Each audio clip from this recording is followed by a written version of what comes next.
यह कहानी है मुजफ्फरनगर जिले के एक गांव खेड़ी अलीपुर की। इस गांव में एक लड़के का जन्म हुआ। माता पिता ने अपने इस बालक का नाम वीर सिंह रखा।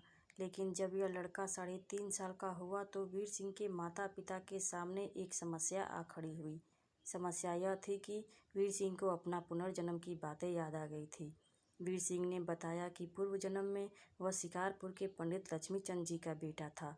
लोग उसे सोमदत्त के नाम से पुकारते थे। पूर्व जन्म की स्मृति लौट आने के बाद वीर सिंह अपने इस जन्म के माता पिता के साथ नहीं रहना चाहता था। वीर सिंह बार बार अपने पूर्व जन्म के माता पिता के पास जाने की जिद करता। लोग वीर सिंह की बातें सुनकर हैरान थे।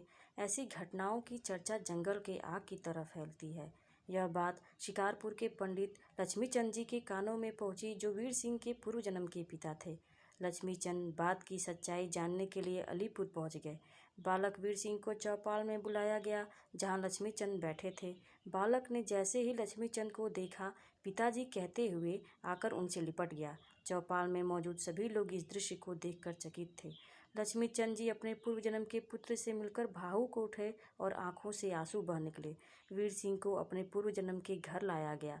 यहाँ उसने अपनी माँ और बहनों के अलावा उन सभी भाइयों को पहचान लिया जिनका जन्म सोमदत्त के मरने के बाद हुआ था। लोग इस बात से सबसे ज़्यादा हैरान थे कि भला सोमदत्त उन भाइयों को कैसे पहचान लिया जिसे उसने पूर्व जन्म में देखा ही नहीं था।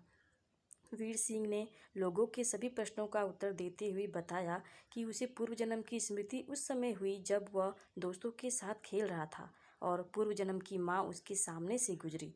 माँ को देखते ही उसे पूर्व जन्म की सभी बातें याद आ गई। वीर सिंह ने लोगों को बताया कि जब उसकी मृत्यु हो गई थी तो उसे कोई शरीर नहीं मिला, इसलिए वह अपने पूर्व जन्म के घर के पास एक पीपल के पेड़ पर 9 साल तक प्रेत बनकर रहा। जब उसे प्यास लगती तो कुएं में जाकर पानी पी लेता और भूख लगती तो रसोई में जाकर रोटी खा लेता था। प्रेत रूप में ही उसने अपने उन भाइयों को देखा था जिनका जन्म उसकी मृत्यु के बाद हुआ था। वीर सिंह की बातों को सुनकर इस जन्म के रिश्तेदारों और पूर्व जन्म के रिश्तेदारों ने यह मान लिया कि सोमदत्त ने ही वीर सिंह के रूप में दूसरा जन्म लिया है। लेकिन अब यह समस्या थी कि वीर सिंह किसके साथ रहेगा। बेटे के जिद के आगे इस जन्म के माता पिता मजबूर हो गए और उन्होंने पूर्व जन्म के पिता लक्ष्मीचंद को उनका बेटा सौंप दिया। लेकिन वीर सिंह का नाता दोनों परिवारों से बना रहा और वीर सिंह को एक साथ 2 माँ और 2 पिता का स्नेह मिला। यह परामनोविज्ञान की एक अद्भुत घटना है। यह घटना आज से 64 साल पुरानी है। यह सच्ची घटना आपको कैसी लगी, कमेंट में ज़रूर बताएं और चैनल को सब्सक्राइब करें।